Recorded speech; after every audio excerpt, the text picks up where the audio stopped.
വേദപുസ്തക ഭാഗം ലേവ്യ പുസ്തകം 13-ാം അധ്യായം 1 മുതൽ 30 വരെയുള്ള വാക്യങ്ങൾ. യഹോവ പിന്നെയും മോശയോടും അഹ്റോനോടും അരുളിച്ചെയ്തത് എന്തെന്നാൽ, ഒരു മനുഷ്യന്റെ ത്വക്കിന്മേൽ തിണർപ്പോ ചുണങ്ങോ വെളുത്ത പുള്ളിയോ ഇങ്ങനെ കുഷ്ഠത്തിന്റെ വടു കണ്ടാൽ അവനെ പുരോഹിതനായ അഹ്റോന്റെ അടുക്കലോ പുരോഹിതന്മാരായ അവന്റെ പുത്രന്മാരിൽ ഒരുത്തന്റെ അടുക്കലോ കൊണ്ടുവരണം. പുരോഹിതൻ ത്വക്കിന്മേൽ ഉള്ള വടു നോക്കണം. വടുവിനകത്തുള്ള രോമം വെളുത്തതും വടു ത്വക്കിനേക്കാൾ കുഴിഞ്ഞതുമായി കണ്ടാൽ അത് കുഷ്ഠലക്ഷണം. പുരോഹിതൻ അവനെ നോക്കി അശുദ്ധനെന്ന് വിധിക്കണം. അവന്റെ ത്വക്കിന്മേൽ പുള്ളി വെളുത്തതും ത്വക്കിനേക്കാൾ കുഴിഞ്ഞിരിക്കാത്തതും അതിനകത്തുള്ള രോമം വെളുത്തിരിക്കാത്തതുമായി കണ്ടാൽ പുരോഹിതൻ ആ ലക്ഷണമുള്ളവനെ 7 ദിവസത്തേക്ക് അകത്താക്കി അടയ്ക്കണം. 7-ാം ദിവസം പുരോഹിതൻ അവനെ നോക്കണം. വടു ത്വക്കിന്മേൽ പരക്കാതെ കണ്ട സ്ഥിതിയിൽ നിൽക്കുന്നുവെങ്കിൽ പുരോഹിതൻ 2-ാം പ്രാവശ്യം അവനെ 7 ദിവസത്തേക്ക് അകത്താക്കി അടയ്ക്കണം. 7-ാം ദിവസം പുരോഹിതൻ അവനെ വീണ്ടും നോക്കണം. വടു മങ്ങിയതായും ത്വക്കിന്മേൽ പരക്കാതെയും കണ്ടാൽ പുരോഹിതൻ അവനെ ശുദ്ധിയുള്ളവനെന്ന് വിധിക്കണം. അത് ചുണങ്ങത്രേ. അവൻ വസ്ത്രം ഇളക്കി ശുദ്ധിയുള്ളവനായിരിക്കണം.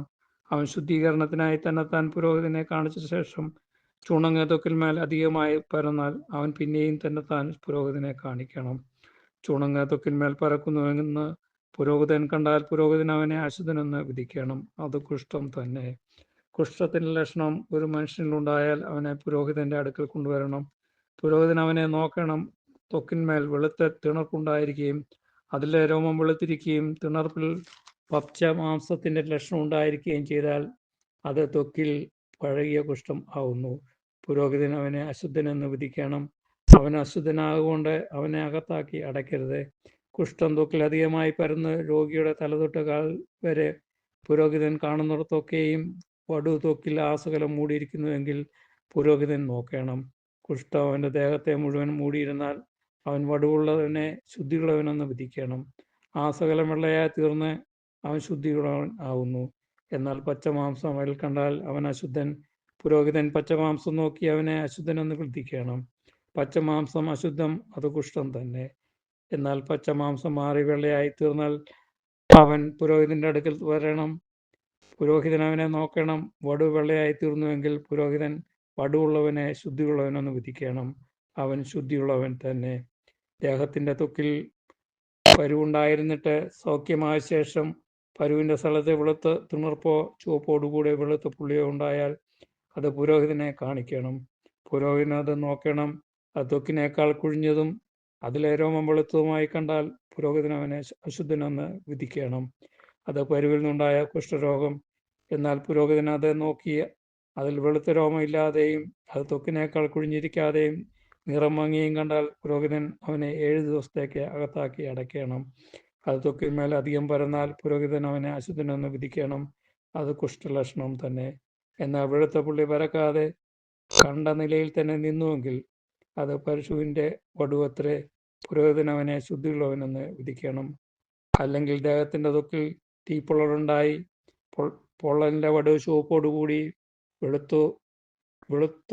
വെളുത്തു തന്നെയോ ഇരിക്കുന്ന പുള്ളിയായി തീർന്നാൽ പുരോഹിതൻ അത് നോക്കണം. പുള്ളിയിലെ രോമം വെള്ളയായി തീർന്നു, ത്വക്കിനേക്കാൾ കുഴിഞ്ഞു കണ്ടാൽ പൊള്ളലിലുണ്ടായ കുഷ്ഠം. ആകയാൽ പുരോഹിതൻ അവനെ അശുദ്ധനെന്ന് വിധിക്കണം. അത് കുഷ്ഠലക്ഷണം തന്നെ. എന്നാൽ പുരോഹിതൻ അത് നോക്കിയിട്ട് പുള്ളിയിൽ വെളുത്ത രോമം ഇല്ലാതെയും അത് ത്വക്കിനേക്കാൾ കുഴിഞ്ഞിരിക്കാതെയും നിറം മങ്ങിയും കണ്ടാൽ പുരോഹിതൻ അവനെ 7 ദിവസത്തേക്ക് അകത്താക്കി അടയ്ക്കണം. 7-ാം ദിവസം പുരോഹിതൻ അവനെ നോക്കണം. അത് ത്വക്കിന്മേൽ പരന്നിരുന്നാൽ പുരോഹിതൻ അവനെ അശുദ്ധനെന്ന് വിധിക്കണം. അത് കുഷ്ഠലക്ഷണം തന്നെ. എന്നാൽ പുള്ളി ത്വക്കിന്മേൽ പരക്കാതെ കണ്ട നിലയിൽ തന്നെ നിൽക്കുകയും നിറം മങ്ങിയിരിക്കുകയും ചെയ്താൽ അത് തീപ്പൊള്ളലിന്റെ തിണർപ്പാകുന്നു. പുരോഹിതൻ അവനെ ശുദ്ധിയുള്ളവനെന്ന് വിധിക്കണം. അത് തീപ്പൊള്ളലിന്റെ തിണർപ്പത്രേ.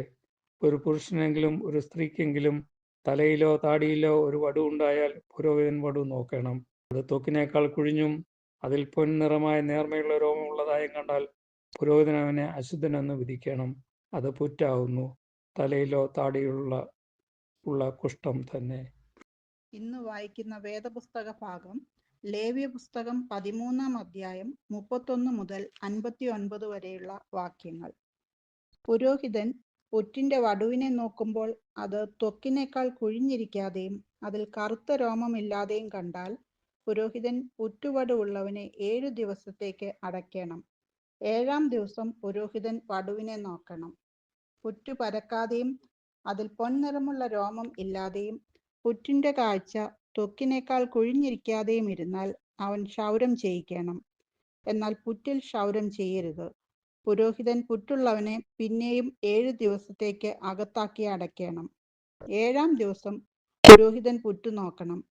പുറ്റ് ത്വക്കിന്മേൽ പരക്കാതെയും കാഴ്ചയ്ക്ക് ത്വക്കിനേക്കാൾ കുഴിഞ്ഞിരിക്കാതെയും ഇരുന്നാൽ പുരോഹിതൻ അവനെ ശുദ്ധിയുള്ളവനെന്ന് വിധിക്കണം. അവൻ വസ്ത്രമലക്കി ശുദ്ധിയുള്ളവനായിരിക്കണം. എന്നാൽ അവന്റെ ശുദ്ധീകരണത്തിന് ശേഷം പുറ്റു ത്വക്കിന്മേൽ പരന്നാൽ പുരോഹിതൻ അവനെ നോക്കണം. പുറ്റ് ത്വക്കിന്മേൽ പരന്നിരുന്നാൽ പുരോഹിതൻ പൊൻനിറമുള്ള രോമം അന്വേഷിക്കേണ്ട, അവൻ അശുദ്ധൻ തന്നെ. എന്നാൽ പുറ്റ് കണ്ട നിലയിൽ തന്നെ നിൽക്കുന്നതായും അതിൽ കറുത്ത രോമം മുളച്ചതായും കണ്ടാൽ പുറ്റ് സൗഖ്യമായി, അവൻ ശുദ്ധിയുള്ളവൻ. പുരോഹിതൻ അവനെ ശുദ്ധിയുള്ളവനെന്ന് വിധിക്കണം. ഒരു പുരുഷനോ സ്ത്രീക്കോ ദേഹത്തിന്റെ ത്വക്കിൽ വെളുത്ത പുള്ളി ഉണ്ടായാൽ പുരോഹിതൻ നോക്കണം. ദേഹത്തിന്റെ ത്വക്കിൽ മങ്ങിയ വെള്ളപ്പുള്ളി ഉണ്ടായാൽ അത് ത്വക്കിലുണ്ടാകുന്ന ചുണങ്ങ്, അവൻ ശുദ്ധിയുള്ളവൻ.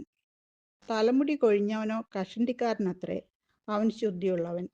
തലയിൽ മുൻവശത്തെ രോമം കൊഴിഞ്ഞവൻ മുൻകഷണ്ടിക്കാരൻ, അവൻ ശുദ്ധിയുള്ളവൻ.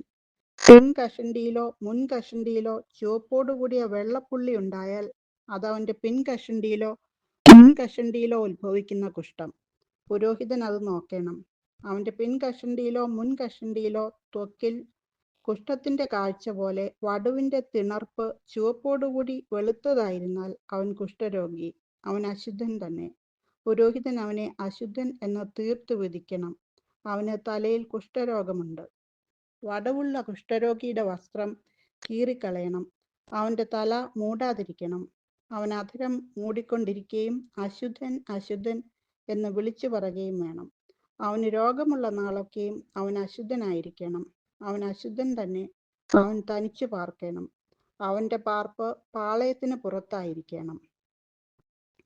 ആട്ടുരോമ വസ്ത്രമോ ചണവസ്ത്രമോ ആയ ഏതു വസ്ത്രത്തിലെങ്കിലും ചണം കൊണ്ടോ ആട്ടുരോമം കൊണ്ടോ ഉള്ള പാവിലെങ്കിലും ഊടയിലെങ്കിലും തോലിലെങ്കിലും തോൽ കൊണ്ടുണ്ടാക്കിയ യാതൊരു സാധനത്തിലെങ്കിലും കുഷ്ഠത്തിന്റെ വടുവുണ്ടായി വസ്ത്രത്തിൽ എങ്കിലും തോലിലെങ്കിലും പാവിലെങ്കിലും ഊടയിലെങ്കിലും തോൽ കൊണ്ടുള്ള യാതൊരു സാധനത്തിലെങ്കിലും വടു ഇളം പച്ചയോ ഇളം ചുവപ്പോ ആയിരുന്നാൽ അത് കുഷ്ഠലക്ഷണം ആകുന്നു.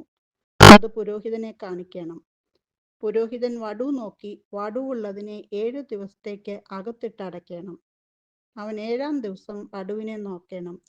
വസ്ത്രത്തിലോ പാവിലോ ഊടയിലോ തോലിലോ തോൽ കൊണ്ടുണ്ടാക്കിയ യാതൊരു പണിയിലോ വടു പരന്നിരുന്നാൽ ആ വടു കഠിന കുഷ്ഠം, അത് അശുദ്ധമാകുന്നു. വടുവുള്ള സാധനം ആട്ടിൻ രോമം കൊണ്ടോ ചണം കൊണ്ടോ ഉള്ള വസ്ത്രമോ പാവോ ഊടയോ തോൽ കൊണ്ടുള്ള എന്തെങ്കിലുമോ ആയിരുന്നാലും അത് ചുട്ടുകളയണം, അത് കഠിന കുഷ്ഠം, അത് തീയിലിട്ട് ചുട്ടുകളയണം. എന്നാൽ പുരോഹിതൻ നോക്കണം. വടു വസ്ത്രത്തിലോ പാവിലോ ഊടയിലോ തോൽ കൊണ്ടുള്ള യാതൊരു സാധനത്തിലോ പരന്നിട്ടില്ല എങ്കിൽ പുരോഹിതൻ വടുവുള്ള സാധനം കഴുകുവാൻ കൽപ്പിക്കണം. അത് പിന്നെയും 7 ദിവസത്തേക്ക് അകത്തിട്ടടയ്ക്കണം. കഴുകിയ ശേഷം പുരോഹിതൻ വടു നോക്കണം. വടു നിറം മാറാതെയും പരക്കാതെയും ഇരുന്നാൽ അത് അശുദ്ധമാകുന്നു. അത് തീയിലിട്ട് ചുട്ടുകളയണം. അത് അതിൻ്റെ അകത്തോ പുറത്തോ തിന്നെടുക്കുന്ന വ്രണം. പിന്നെ പുരോഹിതൻ നോക്കണം. കഴുകിയ ശേഷം വടുവിന്റെ നിറം മങ്ങിയെങ്കിൽ അവൻ അതിനെ വസ്ത്രത്തിൽ നിന്നോ തോലിൽ നിന്നോ പാവിൽ നിന്നോ ഊടയിൽ നിന്നോ കീറിക്കളയണം. അത് വസ്ത്രത്തിലോ പാവിലോ ഊടയിലോ തോൽ കൊണ്ടുള്ള യാതൊരു സാധനത്തിലോ കാണുന്നുവെങ്കിൽ അത് പടരുന്നതാകുന്നു. വടുവുള്ളത് തീയിലിട്ട് ചുട്ടുകളയണം. എന്നാൽ വസ്ത്രമോ പാവോ ഊടയോ തോൽ കൊണ്ടുള്ള യാതൊരു സാധനമോ കഴുകിയ ശേഷം വടു അവയിൽ നിന്ന് നീങ്ങിപ്പോയെങ്കിൽ അതിനെ 2-ാം പ്രാവശ്യം കഴുകണം. അപ്പോൾ അത് ശുദ്ധമാകും. ആട്ടുരോമമോ ചണമോ കൊണ്ടുള്ള വസ്ത്രത്തിലെങ്കിലും പാവിലെങ്കിലും ഊടയിലെങ്കിലും തോൽ കൊണ്ടുള്ള യാതൊന്നിലെങ്കിലും ഉള്ള കുഷ്ഠത്തിന്റെ വടുവിനെ കുറിച്ച് അത് ശുദ്ധമെന്നോ അശുദ്ധമെന്നോ വിധിപ്പാനുള്ള പ്രമാണം ഇത് തന്നെ. ഇവിടെ വേദഭാഗം വായിച്ചവസാനിക്കുന്നു. സൗന്ദര്യം കാണാൻ say